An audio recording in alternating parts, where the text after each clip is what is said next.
So today we're making no-bake energy bars. I'm actually making it today because one of my subscribers requested it, and that's the whole reason I started this channel. Hello everyone, welcome back to Bake Bottle Cook. So I love energy bars, and whenever I have a choice, I prefer to make them myself. That way I can control what goes into them. So I'm using a food processor today, but if you don't have a food processor, you don't have to worry. You can still make this recipe. Just grab a knife and cut everything as small as possible so that you can mix them together and press it into your dish to make a solid energy bar. So I'll post the recipe in the description below. I try and keep to the quantities that I've put there, or according to the recipe, but mostly I play around, and that's what you can do as well. Play around with your ingredients. For instance, in this recipe, we have 2 cups of dates, which I've already soaked in some boiling water just to make them nice and soft. I have half a cup of chocolate chips, half a cup of sesame seeds that I've roasted quickly in a pot beforehand, half a cup of coconut flakes, and then they're asking for 1 cup of cashew nuts. I eyeballed this when I bought it, so it actually looks like I just got over half a cup, but that'll be fine. That'll do. So these bars are no-bake, which means it's super easy to whip up a batch and you don't even need an oven. And why do we love these DIY energy bars? They're super convenient, they're super easy, and they're gluten-free, and I've got a squirrel looking at me looking for a nut. Give me a sec. If you have a batch of these, you can keep it in the fridge. Whenever you need a snack on the go, you just grab one of those. It's a lovely pre and post exercise snack, and obviously customizable. You can do whatever you want. You can change ingredients. You can add peanut butter. So first of all, I've started by lining a baking dish with parchment paper. We'll start with our cashew nuts in the food processor. We want to pulse them until they're about a breadcrumb consistency.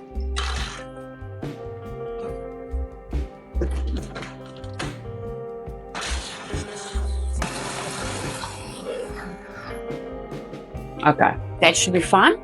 Next, we'll add our chocolate chips and our coconut flakes.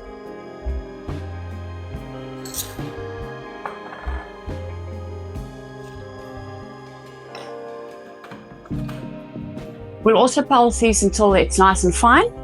Then we'll take our mixture and add it to a bowl and set them aside so that we can pulse our dates. So there's our nut mixture. To that, I'm going to mix the sesame seeds. What's great about these ingredients are that the cashew nuts are high in fiber, fats, and protein. The sesame seeds are also very high in fiber and vitamin B's, and it's a wonderful antioxidant and anti-inflammatory. And the chocolate, who doesn't love chocolate? But it's also high in antioxidants. And the coconut flavor just adds lovely texture and a lovely coconut flavor to your energy bars. We can put that aside, and then we're going to pulse our dates. And the dates is a lovely natural sweetener, so we don't need to add any other sweeteners to this. And it will also bind all the ingredients together, giving the energy bars a lovely chewy texture. Firstly, we'll start by pulsing half of the dates until they're nice and fine, and then we'll add the rest.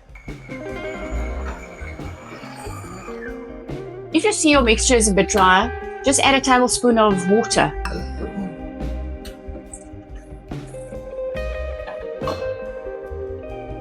Now it's fully incorporated, we'll get everything into our dish. This mixture will make 8 large bars or 16 smaller ones.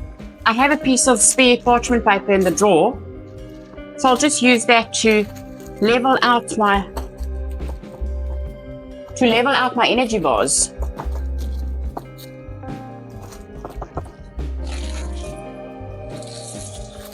Let's stick them in the freezer for about 20 minutes before we cut them. I think that's just going to make the cutting much easier.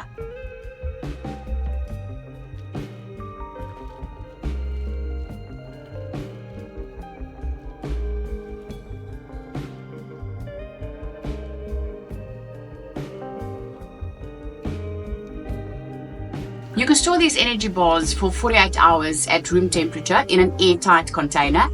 Otherwise, you can put them in an airtight container and store them in the fridge for 2 weeks.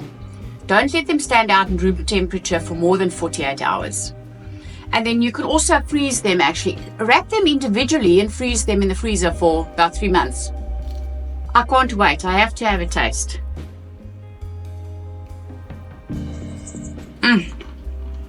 It's hot. These are absolutely delicious. If you don't want to put it in a dish to have flat bars, you can actually roll them into balls as well and chuck them in the freezer or in the fridge. As always, it was lovely sharing my recipe with you. If you liked the video, please remember to like, comment and subscribe. I would love to have you as part of my community, and let's share more recipes. If there's any requests that you have, please place it in the comments below, and let's see what we can bake together. Happy cooking. See you next time. Bye-bye.